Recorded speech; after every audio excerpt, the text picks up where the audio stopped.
Chapter 1. The Lie We've Been Told. What if everything you learned about human history in school was wrong? Not just a little wrong. Completely, fundamentally, change everything you thought you knew wrong. You were taught that civilization began in Sumer around 4000 BC, that humans spent 200,000 years as simple hunter-gatherers, then suddenly, almost magically, developed writing, cities, mathematics, and complex religion all at once. Like someone flipped a switch and humans became civilized overnight. But here's what they don't tell you in textbooks. That neat, tidy story? It was invented by European archaeologists in smoky university halls during the 1800s. Men who'd never set foot in Mesopotamia, who spoke no ancient languages, who decided what counted as civilization from thousands of miles away. The truth is far stranger, and it's been hiding in plain sight. In 1995, a shepherd in southeastern Turkey stumbled upon carved stone pillars poking from the ground. What archaeologists uncovered changed everything. Göbekli Tepe, massive stone circles with intricate animal carvings, built 11,500 years ago. That's 6,000 years before Stonehenge. 7,000 years before the pyramids. And here's the kicker. It was built before agriculture even existed. Think about that for a moment. According to everything we've been taught, you need farming first, then cities, then monuments. But here were hunter-gatherers building structures that would challenge modern engineering. Then, after centuries of use, they deliberately buried the entire complex and walked away. Why would anyone bury their greatest achievement? And Göbekli Tepe isn't alone. Across the world, we're finding evidence of sophisticated civilizations that existed long before they were supposed to be possible. Underwater cities off India's coast. Massive stone platforms in Bolivia that couldn't be built today. Ancient maps showing continents that were supposedly unknown. The establishment calls these discoveries anomalies. But what if they're not anomalies at all? What if they're proof of something that would shatter our understanding, vanish without explanation? Have you ever wondered why every ancient culture has flood myths? Why they all speak of a time before time, when gods walked among humans and knowledge was pure? The Sumerians called it the antediluvian period, before the deluge. The Egyptians called it Zep Tepi, the first time. The Hindus speak of previous yugas, cycles of civilization that rise and fall like cosmic tides. What if these weren't myths at all? What if they were memories? Archaeological evidence shows massive flooding events around 12,800 years ago. Sea levels rose over 400 feet. Entire continents were swallowed by the oceans. Whatever civilizations existed on the coastal areas where most humans lived, gone, erased, leaving only survivors in the highlands, carrying fragments of knowledge and haunting memories of a world beneath the waves. Think about it. If our civilization was destroyed tomorrow, what would survive? Our cities are built on the coasts. Our knowledge is stored digitally. Our greatest achievements are made of materials that decompose. In 1,000 years, what proof would remain that we ever existed? Now imagine you're a survivor, trying to explain to your children what the world was like before the flood. How long before those stories become myths? How long before advanced technology becomes magic? How long before history becomes legend? That's the real story of human civilization. Not a steady climb from primitive to advanced, but cycles, rises and falls. Each time climbing a little higher, each time forgetting a little more of what came before. And the evidence is everywhere if you know where to look. Chapter 2. Before the Beginning. Let me show you something that will blow your mind. In 1961, geologists were exploring coal deposits in Russia when they found something impossible: a metallic gear embedded in rock that was 400 million years old. The gear was perfectly formed, with precise teeth and measurements that match modern manufacturing standards. This wasn't some random rock formation. It was technology. But according to mainstream science, complex life had barely crawled out of the oceans 400 million years ago. Humans wouldn't appear for another 399 million. It was shocking. The discs told the story of a spaceship crash 12,000 years ago and the survivors who came from the clouds. The Chinese Academy of Sciences initially published the findings, then quickly retracted them. The stones disappeared into storage. The archaeologist who made the discovery died under mysterious circumstances. Why would anyone want to suppress evidence of ancient contact with otherworldly visitors? Unless it wasn't otherworldly at all. Unless it was evidence of a terrestrial civilization so advanced that we've confused their technology for alien intervention. Think about the evidence staring us in the face. The Antikythera mechanism, a 2,100-year-old analog computer that could predict eclipses and planetary positions with stunning accuracy. It's so sophisticated that nothing like it appeared again until the 14th century. For over 1,000 years, we actually went backwards technologically. The Romans had concrete that was stronger and more durable than what we use today. We only rediscovered the formula in the past decade.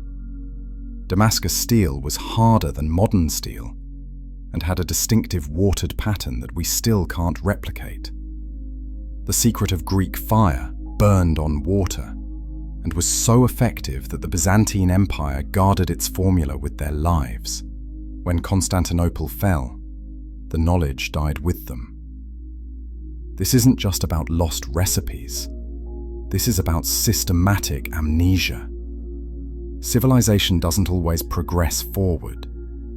Sometimes it collapses so completely that survivors forget they were ever advanced at all. I want you to consider something truly unsettling. What if the technologies we call modern aren't new discoveries, but rediscoveries? What if we're not the first civilization to harness electricity, split atoms, or reach for the stars? In 1936, a German archaeologist found what appeared to be an ancient battery in Iraq. The Baghdad Battery consisted of a clay jar, copper cylinder, and iron rod that, when filled with acidic solution, produced electrical current. It was 2,000 years old. Why would ancient Mesopotamians need electricity? What were they powering? Egyptian pyramid texts describe the followers of Horus, who know in the comments what other impossible ancient technologies have you heard about. The answer might be simpler than you think. If humans developed advanced technology multiple times throughout history, it means we're not unique. It means our current civilization isn't the pinnacle of human achievement. It means we could lose everything we've built, just like they did. And that's a terrifying thought for people who profit from the current system. But here's what gives me hope. Each time civilization falls, some knowledge survives. Hidden in myths, preserved in monuments, encoded in symbols that future generations might decode. The survivors always leave clues for those who come after, which brings us to one of the most disturbing clues of all: the elongated skulls found at sites around the world. These aren't natural human skulls. They're larger, differently shaped, and belong to beings with cranial capacities 25% greater than modern humans. The establishment claims they're the result of head binding, but recent DNA analysis has revealed something shocking. These skulls don't just look different, they are different. Genetically distinct from modern humans in ways that suggest either a separate species or genetic engineering beyond our current capabilities. Who were these beings? Where did they come from? And why do we find their remains at the sites of the most advanced ancient civilizations? Chapter 3. The Skull Shapers. In 1928, archaeologist Julio Tello discovered something in the Peruvian desert that still gives scientists nightmares. Over 300 elongated skulls, some nearly twice the size of normal human craniums, buried in elaborate tombs with advanced textiles and mysterious artifacts. The locals called them the Paracas skulls. For decades, researchers assumed they were the result of cranial binding, the practice of wrapping infant heads to create elongated shapes. It happens in many cultures, usually for aesthetic or spiritual reasons. Case closed, they said. Nothing to see here. But in 2014, geneticist Brian Foster obtained permission to conduct DNA analysis on several skulls. What he found changed everything. The mitochondrial DNA showed mutations completely unknown in modern humans. The skulls had cranial volumes up to 25% larger than anatomically modern humans, different skull sutures, and extra United States. Always at locations associated with the most advanced ancient civilizations. Always buried with artifacts that suggest high status and advanced knowledge. In Egypt, Akhenaten and his family are depicted with dramatically elongated skulls. Mainstream Egyptologists claim it was artistic style, but recent CT scans of mummies from that period show actual physical elongation. Nefertiti's skull was so unusual that when researchers first examined it, they questioned whether she was fully human. The Maltese temples, some of the oldest freestanding structures on Earth, have yielded dozens of elongated skulls. These temples demonstrate advanced acoustics, precise astronomical alignments, and construction techniques that puzzle modern engineers. Were they built by the same beings who left behind the unusual skulls? Here's what really terrifies the establishment. What if these weren't deformed humans at all? What if they were the teachers, the knowledge bearers, the ones who brought civilization to our ancestors? Think about it logically. Every ancient culture speaks of gods or divine beings who came from the sky or across the sea, bringing knowledge of writing, mathematics, astronomy, and agriculture. They're always described as taller, more intelligent, with different physical characteristics than regular humans. After teaching humanity the arts of civilization, they disappeared, promising to return one day. The Sumerian Anunnaki, the Egyptian Neteru, the Hindu Devas, the Greek Titans, the Celtic Tuatha De Danann. Different names, same story. Advanced beings who ruled during a golden age, then vanished after some great catastrophe. What if those weren't myths? What if they were historical accounts of actual contact with a genetically distinct human subspecies or hybrid population? Recent advances in genetics have revealed that modern human DNA contains segments from at least 4 different archaic human species. We've got Neanderthal genes, Denisovan genes, and at least 2 ghost populations that we can detect genetically but have never found fossils of. Our genome is like a library of extinct human variants, some of whom may have been far more advanced than we assume. But here's where it gets really controversial. In 2010, geneticist Lloyd Pye obtained a skull natural hierarchy of human capabilities. That's explosive information in our politically correct world. So they bury it, literally and figuratively. But the skulls keep showing up, and with each discovery, the evidence becomes harder to dismiss. Different bone density, different cranial capacity, different genetic markers, different archaeological contexts always associated with the most sophisticated ancient sites. Are you starting to see the pattern? Advanced ancient civilizations, elongated skulls, suppressed research, disappeared evidence. Someone very powerful has a vested interest in keeping this information from the general public. Share this video with someone who's ready to question everything they've been told about human history, because what comes next will challenge your most basic assumptions about who we are and where we came from. The elongated skull people weren't just different physically, they were different culturally. They built monuments that aligned with celestial events. They preserved knowledge through symbol systems we're only beginning to understand. They seemed to know things about astronomy, mathematics, and engineering that we've only recently rediscovered. And then, around 12,000 years ago, they vanished, along with most traces of the advanced civilizations they had built. What could have caused such a complete collapse of global civilization? What force could have been so devastating that it erased almost all evidence of advanced pre-flood societies? The answer lies written in ice cores, geological strata, and the collective traumatic memory of every human culture on Earth. Chapter 4: When the Waters Rose. 12,800 years ago, something catastrophic happened to planet Earth. So catastrophic that it's burned into the genetic memory of every human population that survived. We call them flood myths, but what if they're not myths at all? Every single culture on Earth, and I mean every single one, has stories of a great deluge that destroyed the world. The Bible's Noah, the Sumerian Gilgamesh, the Hindu Manu, the Greek Deucalion, the Aztec Coxcox. The Cherokee speak of a great flood. The Aboriginal Australian settlements, pottery shards, and what appeared to be agricultural tools. Carbon dating revealed the catastrophic flooding occurred around 5,600 BC, when massive amounts of meltwater from the last ice age burst through what is now the Bosphorus Strait.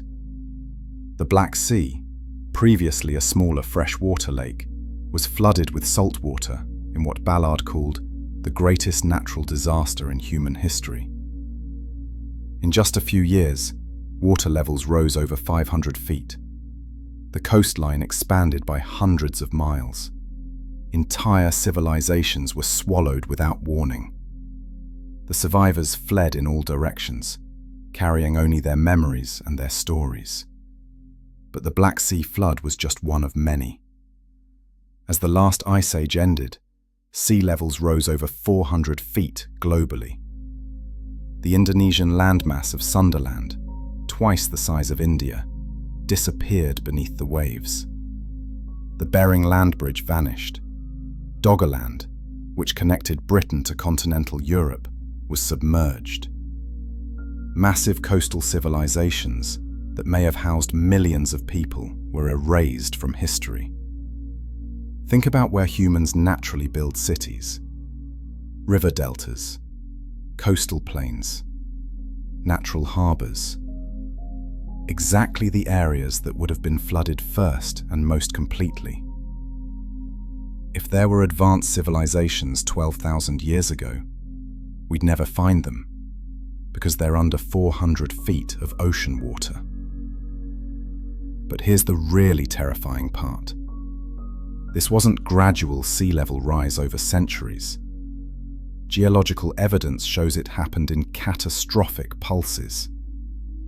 Massive amounts of water released suddenly when ice dams burst.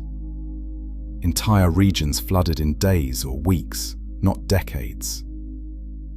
The channeled scablands in Washington state show evidence of the largest flood in geological history, the Missoula floods. When the ice dam holding back glacial Lake Missoula collapsed, it released water equivalent to the combined flow of all current rivers on Earth.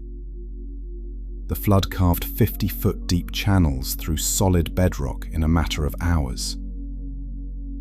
Similar megaflood evidence has been found across North America, Siberia, and Central Asia. These weren't normal floods. They were civilization-ending catastrophes that could have perfectly preserved, 30 feet underwater. The inhabitants fled so quickly, they left stone artifacts and human remains scattered on the sea floor. Are you starting to see the pattern? Advanced underwater ruins, restricted access, denied excavation permits, government cover-ups. Someone doesn't want us to know how advanced our ancestors really were. But why? What's so dangerous about acknowledging that sophisticated civilizations existed before the flood? Let me ask you this. If our ancestors were capable of building cities, monuments, and technologies that we can barely understand today, what does that say about the myth of human progress? What does it say about our assumption that we're the most advanced civilization in history? It means we're not special. It means we could lose everything tomorrow, just like they did. It means the people in power today, the ones who profit from technological monopolies and artificial scarcity, might not be as indispensable as they want us to believe. Hit that like button if you think we deserve to know the truth about our past. And let me know in the comments, have you ever wondered why ancient flood stories are so specific and consistent across unconnected cultures? The establishment wants you to believe that human civilization is a steady upward climb from primitive to advanced. But the evidence suggests something far more complex. Cycles of rise and fall, advancement and collapse, memory and amnesia. Each time civilization falls, some knowledge is preserved, usually in the form of myths, monuments, and hidden teachings passed down through secret societies and mystery schools. The survivors always leave clues for future generations who might be wise enough to decode them. Which brings us to perhaps the most shocking evidence of all. The cities beneath the waves that are being discovered faster than they can be suppressed. Chapter 5. Cities beneath the waves. What I'm about to tell you is being actively suppressed by archaeological institutions worldwide. There are ruins under our oceans that would completely rewrite human history. Cities so advanced, they make our current civilization look primitive by comparison. In 2001, marine archaeologist Graham Hancock was investigating reports of unusual sonar readings off the coast of Cuba. What the Cuban government's ocean survey team had discovered was impossible. Researchers were denied access. The oceanographer who made the initial discovery, Paulina Zalitsky, was forbidden from discussing her findings. The story disappeared from mainstream media within weeks, but Hancock had already seen the sonar data, and what he saw changed his life. These weren't natural formations, Hancock told me in an interview. The geometric precision, the right angles, the obvious planning. This was a sophisticated urban center that predates anything we thought possible. Cuba isn't alone. Off the coast of Yonaguni, Japan, lies what may be the most controversial underwater site on Earth. The Yonaguni Monument consists of massive stone terraces, carved steps, and what appears to be a sphinx-like face, all perfectly preserved 80 feet below the surface. Marine geologist Masaki Kimura spent over 20 years studying the site. His conclusion? This is definitely man-made architecture from before the last ice age. The precision of the cuts, the geometric angles, the consistent measurements. Nature doesn't work this way. But establishment archaeologists refuse to acknowledge Yonaguni as artificial. Why? Because accepting it would mean rewriting the entire timeline of human civilization. It would mean admitting that advanced societies existed 12,000 years ago, during the supposedly primitive Paleolithic period. The pattern repeats worldwide. Off India's coast near Dwarka, marine archaeologists have found submerged walls, gates, and what appears to be a massive harbor complex. The structures match descriptions in ancient Hindu texts of Krishna's golden city that was swallowed by the sea.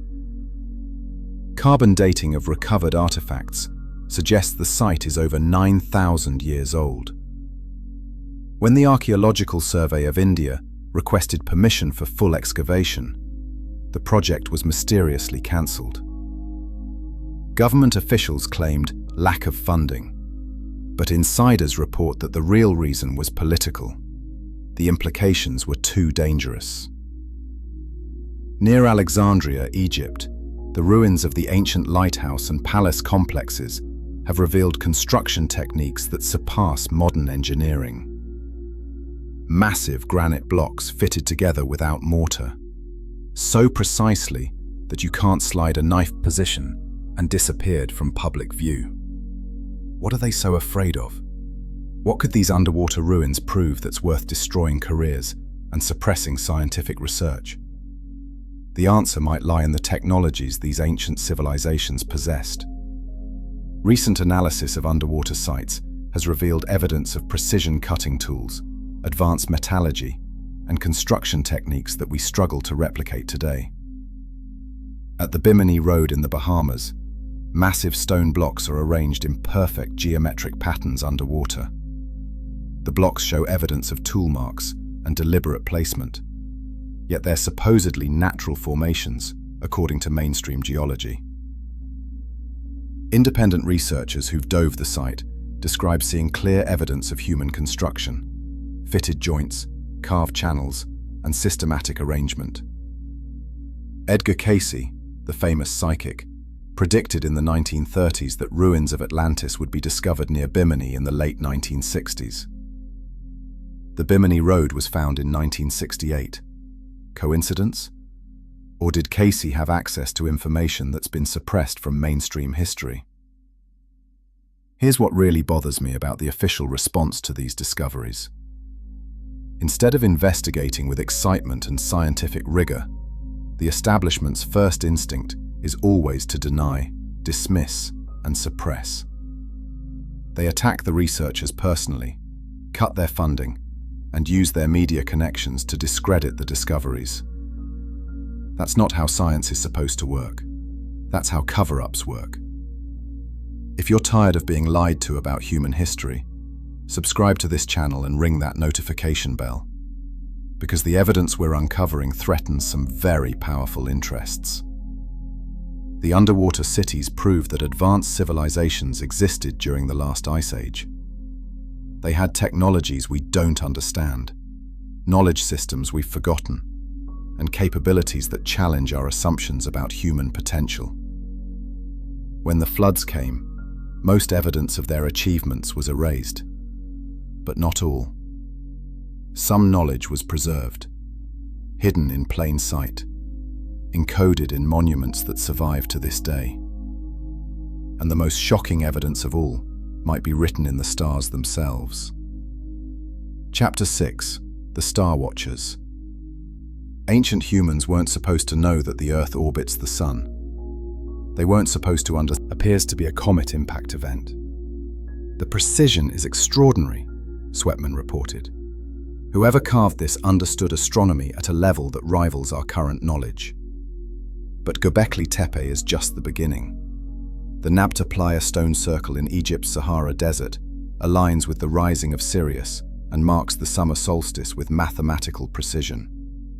Built over 7,000 years ago by people who supposedly lived in simple huts, the site demonstrates knowledge of stellar mechanics that wouldn't be rediscovered until the invention of modern telescopes.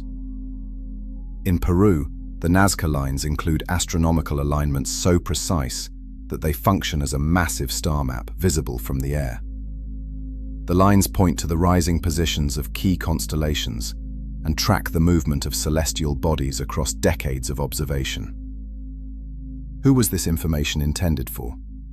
And how did prehistoric people acquire such sophisticated knowledge of astronomy? The Maya developed a calendar more accurate than the one we use today. Their understanding of Venus cycles was precise to within hours over 500-year periods. They predicted eclipses, tracked planetary movements, and calculated the length of the solar year to 99.99% accuracy. All without telescopes or modern instruments. But here's what really blows my mind. The Dogon people of Mali in West Africa have preserved astronomical knowledge that shouldn't be possible. For centuries, their oral traditions describe Sirius as a binary star system with a small, dense companion star that orbits every 50 years. The problem? Sirius B, the companion star, is completely invisible to the naked eye and wasn't discovered by Western astronomers until 1862.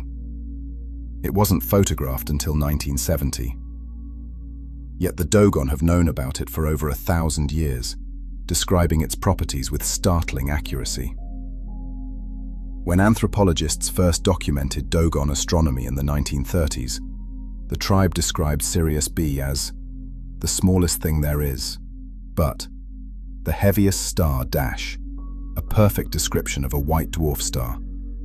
They knew it was made of material so dense that all the earthly beings combined cannot lift it. How could an isolated African tribe possess knowledge about stellar physics that our civilization only acquired in the space age? The establishment explanation: mechanics. The Bhagavata Purana discusses multiple universes, time dilation, and the relationship between consciousness and reality in ways that mirror cutting-edge physics. Were these just lucky guesses? Or did ancient civilizations possess scientific knowledge that we've only recently rediscovered? Consider the Antikythera mechanism, that 2,100-year-old analog computer I mentioned earlier. It could calculate the positions of the sun, moon, and known planets for any date in the past or future. It predicted eclipses and tracked the 4-year cycle of the Olympic Games. The mathematical sophistication rivals anything produced until the scientific revolution. But here's the really unsettling part. The Antikythera mechanism wasn't unique. It was probably mass-produced. Similar gear fragments have been found across the Mediterranean, suggesting that analog computers were common in the ancient world. What happened to that technology? Why did we spend over a millennium using primitive astrolabes before rediscovering mechanical computation? The answer is always the same: civilizational collapse. Knowledge systems that took centuries to develop can be lost in a single generation if the institutions that preserve them are destroyed. Libraries burn, scholars die, trade networks collapse, and suddenly, humanity forgets how to build the very technologies their ancestors took for granted. But some knowledge survives, hidden in monuments, preserved in myths, encoded in symbols that future civilizations might decode, if they're wise enough to look beyond the official story. Speaking of hidden knowledge, wait until you see what I'm about to show you about ancient maps. Maps that depict coastlines that were supposed to be unknown. Maps that show Antarctica without ice. Maps that suggest a level of global exploration and cartographic precision that shouldn't have existed. Chapter 7. Maps of the Impossible. In 1929, Turkish authorities discovered something extraordinary in the Topkapi Palace in Istanbul. A deer-hide map drawn in 1513 by Ottoman Admiral Piri Reis. At first glance, it looked like a typical 16th century navigation chart. But when cartographers examined it closely, they found something that should have been impossible. Satellite age. Piri Reis himself provided a clue. In his notes, he wrote that he compiled the map from about 20 charts and mappa mundis, older source maps that had been preserved in various libraries. Some of these source maps, he claimed, dated back to the time of Alexander the Great or earlier. But the Piri Reis map isn't alone. The Oronteus Phineus map of 1531 shows Antarctica as a continent with rivers, mountains, and coastlines. The Philippe Bouache map of 1754 depicts Antarctica as two separate landmasses connected by a narrow isthmus, which is exactly what modern ice-penetrating radar has revealed beneath the ice sheet. These maps suggest that someone, thousands of years ago, had accurate knowledge of global geography. They had mapped Antarctica when it was ice-free. They had surveyed coastlines with precision that rivals modern cartography. The establishment dismisses these maps as medieval fantasies or artistic interpretations. But the mathematical precision suggests otherwise. When Professor Charles Hapgood analyzed ancient maps for his book, Maps of the Ancient Sea Kings, he found evidence of sophisticated mathematical projections, accurate longitude calculations, and global coordinate systems. These maps, Hapgood concluded, represent the remnants of a worldwide maritime civilization with scientific capabilities we've only recently achieved. Here's where it gets really controversial. Some of these ancient maps show features that shouldn't exist.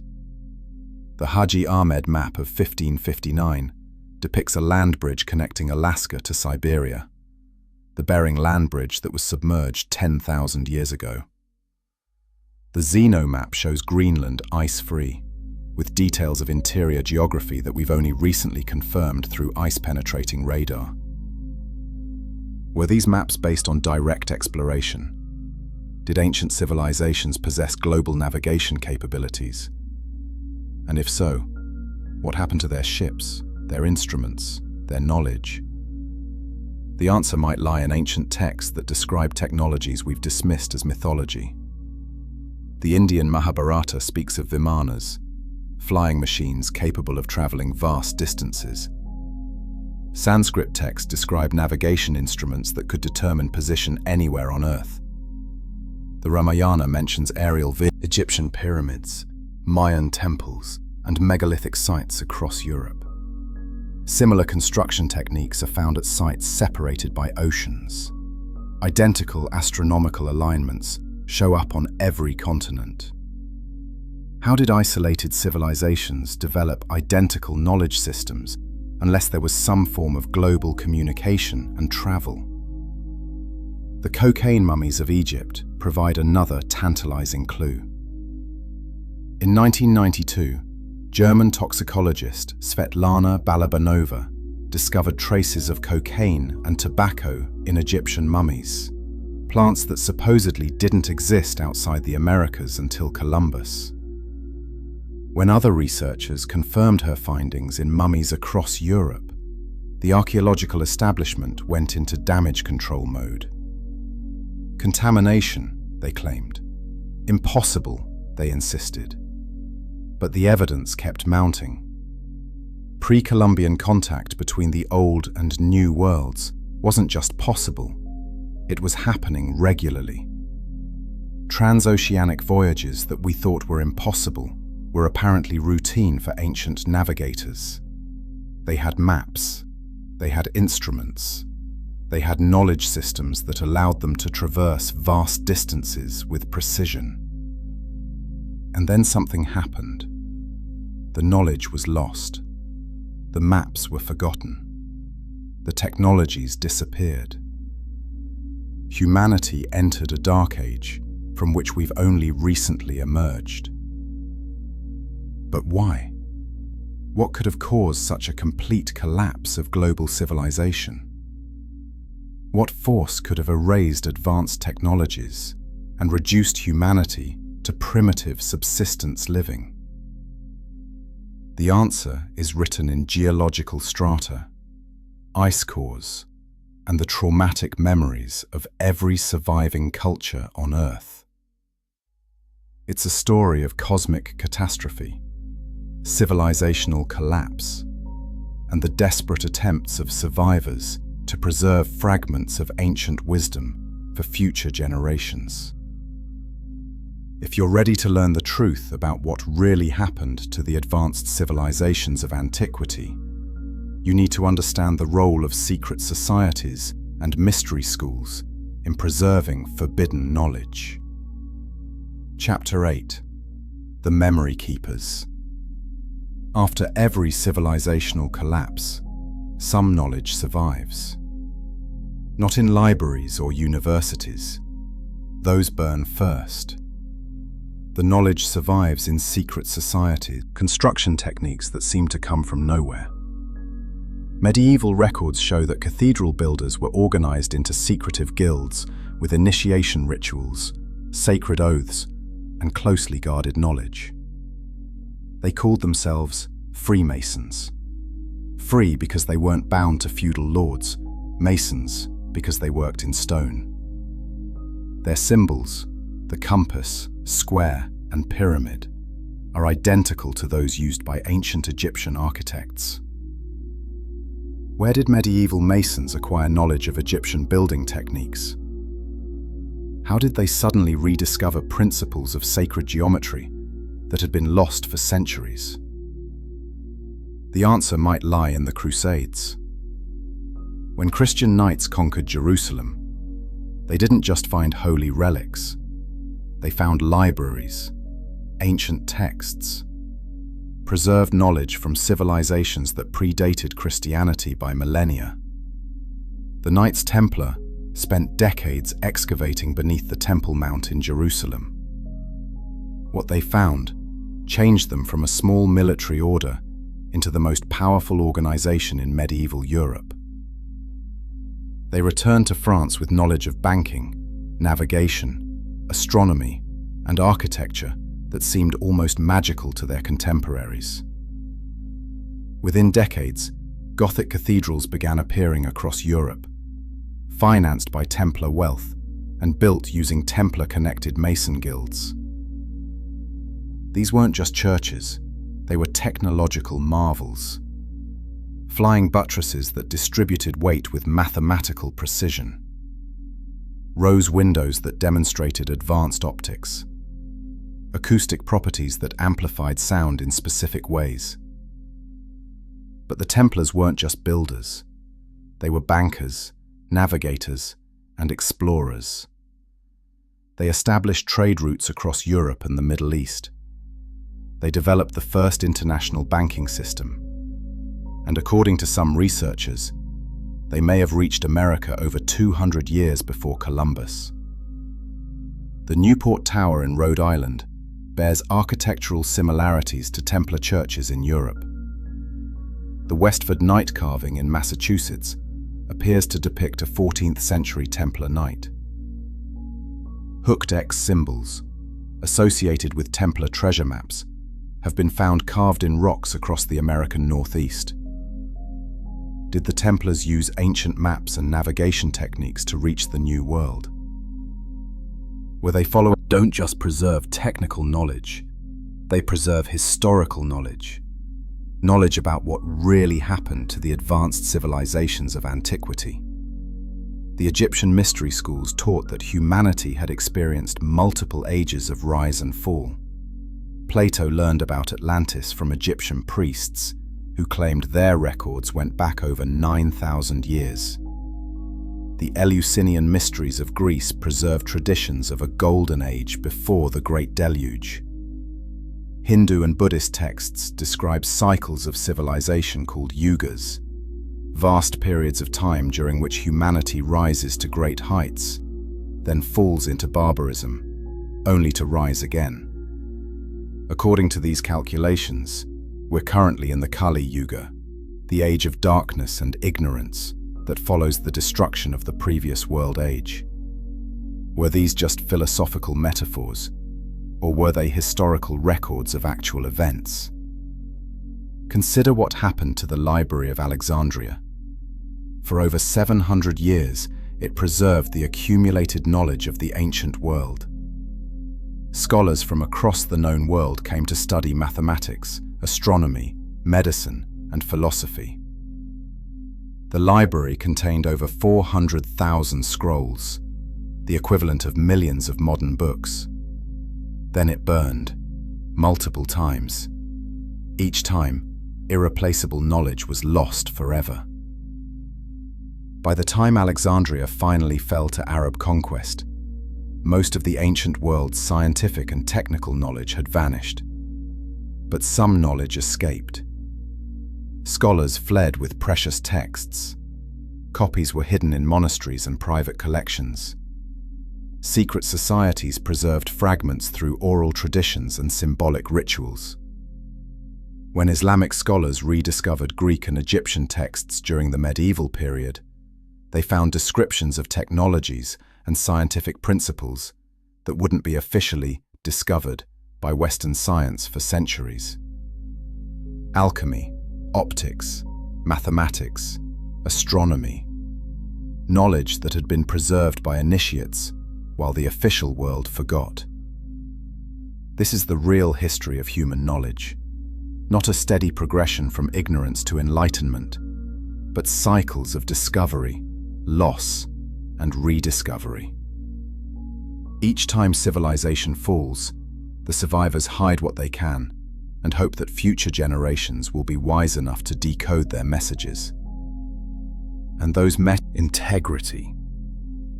It's about protecting power structures that depend on humanity remaining ignorant of its true capabilities. Think about it logically. If humans developed advanced technologies multiple times throughout history, it proves that our current civilization isn't unique or irreplaceable.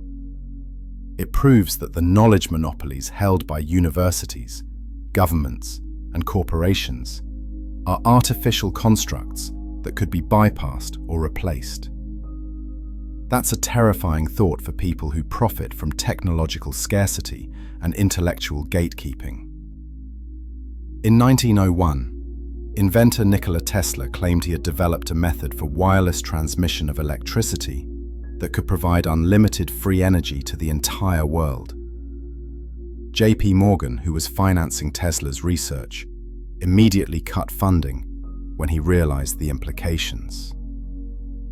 "If anyone can draw on the power," Morgan reportedly said, "where do we put the meter?" Tesla's papers were seized by the US government immediately after his death in 1943. They remain classified to this day. Why would the government suppress technology that could solve the world's energy problems? Because free energy would destabilize every power structure on Earth. The same pattern repeats throughout history. Suppressed technologies, silenced inventors, disappeared research. Stanley Meyer developed a car that ran on water through hydrogen separation. He died suddenly under suspicious circumstances, and his research vanished. Wilhelm Reich discovered what he called orgone energy, a form of atmospheric electricity that could power devices and heal illness. The FDA destroyed his research and equipment, calling it fraud. But here's what really disturbs me. The suppression isn't random. It specifically targets technologies that would give individuals power, independence from centralized systems. Free energy, medical devices that cure instead of treat, educational methods that develop human potential instead of creating compliant workers. The same groups that suppress modern alternative technologies have been suppressing archaeological evidence for over a century. When anomalous artifacts are discovered, like the 400-million-year-old gear I mentioned earlier, or human skulls in coal seams millions of years, maintaining psychological control over human populations. As long as people believe that civilization is fragile and that advanced technology is beyond their comprehension, they remain dependent on centralized authorities for survival and knowledge. The truth is far more empowering. Humans have developed advanced technologies multiple times throughout history. We've built civilizations that spanned the globe. We've encoded knowledge in monuments and symbols that survive catastrophes. We've preserved wisdom traditions that contain the keys to unlocking human potential. That knowledge still exists. It's hidden in plain sight, encoded in ancient monuments, preserved by secret societies, and scattered across archaeological sites that are off-limits to independent researchers. Consider the Baghdad batteries, ancient electrical devices found in Iraq that prove humans understood electrochemistry 2,000 years ago. When these artifacts were displayed in the National Museum of Iraq, they attracted international attention. Then, during the 2003 invasion, the museum was looted. The Baghdad batteries, along with thousands of other irreplaceable artifacts, disappeared. Coincidence? Or systematic theft of evidence that challenges official history? The same thing happened in Libya during the NATO intervention. The archives in Tripoli contained Roman-era documents and artifacts that might have provided evidence of advanced ancient technologies. The archives were destroyed in the chaos, and the contents scattered or stolen. In Egypt, independent researchers who discover anomalous evidence are banned from archaeological sites. Dr. Robert Schoch, who proved that the Sphinx shows evidence of water erosion consistent with a much older age, has been denied access to Egyptian monuments for over 2 decades. Graham Hancock, whose research into underwater ruins and lost civilizations has attracted millions of readers, is routinely attacked by establishment archaeologists, not for being wrong, but for being too popular. They can't refute his evidence, so they attack his credibility and try to prevent his research from reaching the public. This isn't how legitimate science works. This is how cover-ups work. But here's what gives me hope. Everything they've been told. Subscribe to support independent research that the establishment doesn't want you to see. And let me know in the comments, what other examples of suppressed technology or hidden history have you discovered? The forces that suppress this knowledge are powerful, but they're not invincible. They depend on humanity remaining divided, distracted, and ignorant of our true capabilities. But consciousness is contagious. Once it reaches critical mass, it becomes unstoppable. And that brings us to the most important question of all. If advanced civilizations have risen and fallen multiple times throughout history, what can we learn from their mistakes to ensure that our civilization doesn't suffer the same fate? Chapter 10. The pattern repeats. Every civilization thinks it's permanent. Every generation believes it represents the pinnacle of human achievement. Every empire assumes it will last forever. They're always wrong. The pattern is as old as humanity itself. Rise, peak, decline, collapse, reset. What varies is only the time frame and the trigger. Sometimes it's climate change. Sometimes it's cosmic catastrophe. Sometimes it's war, plague, or societal breakdown. But the cycle always repeats. We're not exempt from this pattern. If anything, our civilization might be more fragile than any that came before. We've created a global system so interconnected that a failure in one area can cascade everywhere. Our knowledge is stored digitally on servers that require constant power and maintenance. Our population is concentrated in coastal cities that would be devastated by sea level rise. Our technology is so complex that very few people understand how any of it actually works. If our civilization collapsed tomorrow, what would survive? How would future archaeologists interpret the ruins of our cities? Would they understand our technology? Or would they assume we were primitive people who got lucky with a few advanced gadgets? Consider the Antikythera mechanism again. For over a century, archaeologists assumed it was a one-off anomaly, a lucky accident by some ancient inventor. Only recently have we realized it was probably mass-produced technology that was common in the ancient world. Smartphones were religious artifacts because they're found in every tomb. Sound familiar? But here's what really keeps me awake at night. We're making the same mistakes that every previous civilization made. We're ignoring warning signs. We're assuming our technology makes us invulnerable. We're concentrating power in the hands of a few elites who prioritize short-term profit over long-term survival. The ancient Maya had one of the most sophisticated civilizations in human history. They had accurate calendars, complex mathematics, advanced astronomy, and sustainable agriculture that supported millions of people. They built cities larger than anything in medieval Europe. Their art and architecture rivaled any civilization before or since. And then they collapsed, not from war or conquest, but from environmental degradation and social inequality. The elites got so focused on maintaining their power that they ignored the ecological crisis building around them.